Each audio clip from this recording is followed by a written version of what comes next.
ये कहानी है एक गांव की, जहाँ एक कुम्हार रहता है। उस कुम्हार के पास एक गधा था। कुम्हार उस गधे से बहुत काम कराता था, जिससे गधा अपने मालिक से बहुत परेशान रहता था। उसका मालिक उसे कम से कम खाना देता। सुबह सवेरे कुम्हार उस पर बैठकर मिट्टी लेने चला जाता और एक जगह मिट्टी खोदकर उस पर बहुत सारी मिट्टी लाद देता था और वह घर के लिए चल पड़ता था। फिर कुछ दिन बाद बहुत बरसात शुरू हो गई। कुम्हार ने अपनी पत्नी से कहा, बरसात शुरू हो गई है, ना तो अब मिट्टी मिलेगी ना बर्तन सूखेंगे। अब इस गधे का क्या करें? 4 महीने तक इसे खिलाना मेरे बस की बात नहीं है।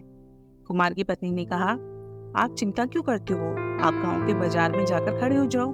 बाजार में व्यापारी आते हैं, उन्हें सामान ढोने के लिए खच्चर की जरूरत होती है।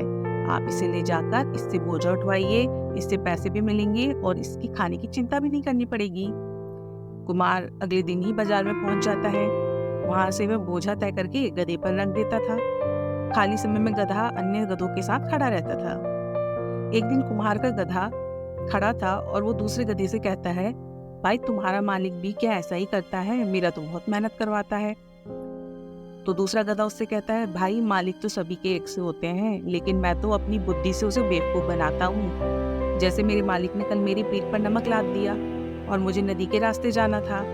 मैं जैसे ही नदी में उतरा, मैं थोड़ी थोड़ी देर में थोड़ा नीचे हो जाता, जिससे नमक पानी में घुल जाता था और मेरा बोझा कम हो जाता। कुमार के गधे को भी ये बात समझ में आ गई। उसके मालिक ने अगले दिन उसकी पीठ पर कपड़ों के गट्ठर लाद दिए।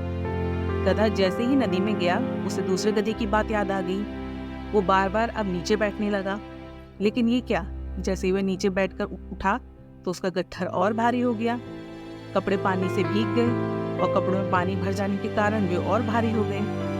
गीले कपड़ों को देखकर कुम्हार को बहुत गुस्सा आया और उसने गधे को और मारा। इस तरह गधा बहुत परेशान हो गया। अगले दिन उसने दूसरे गधे को ये सारी बात बताई। ये सुनकर वो दूसरा गधा हंसने लगा और उसने कहा, तू गधा होने के साथ साथ मूर्ख भी है। ये सुनकर कुम्हार के गधे को बहुत बुरा लगा। उसने सोचा, इसकी बातों में आकर पिटाई भी हुई और ज्यादा बोझ भी उठाना पड़ा, और इससे तो मैं ईमानदारी से काम करता तो ठीक रहता। तो दोस्तों, कभी कभी हमें अपनी जो चालाकी है हमें डुबो देती है। तो ये कहानी से हमें यही सीख मिलती है, हमने जो काम करना है ईमानदारी से करना चाहिए।